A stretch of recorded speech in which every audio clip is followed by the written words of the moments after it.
people just don't understand what has happened. In all, he was facing 5 mandatory life sentences if found guilty, plus an additional 75 years on top of that. And the facts of his plea are that he has pled no contest. That's very important because that means he has not admitted guilt. He's not admitted that he's done anything wrong. And he's certainly not admitted or given information about anybody else.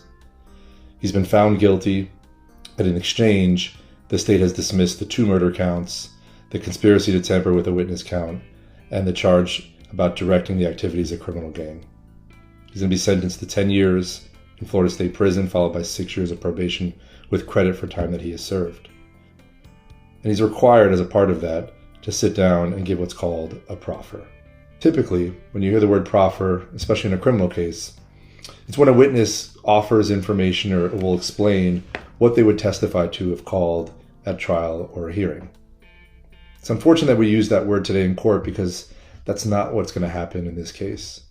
Bortlen is not going to sit down and give a lengthy proffer or answer questions about what he would testify to if he were called as a witness, because we don't anticipate him being called as a witness at any trial or any hearing, especially not one involving Melly. What I can tell you is that Bortlen is not going to implicate anybody else. He's not going to provide information against anybody else.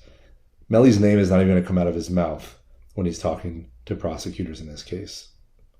I anticipate the conversation with the prosecutors is going to be very, very brief. And it is not going to be what everyone thinks it's going to be online, where he sits down and rats or provides information to cooperate against other people. A lot of people are saying that Bortlen's plea and his proffer are going to hurt Melly in some way and affect his trial in the future. And again, that's absolutely untrue. YNW Bortlen is not going to be a state witness. YNW Bortlen is not going to provide information that's going to impact Melly's trial in any way. YNW Bortlen is not expected to come and provide information against anybody.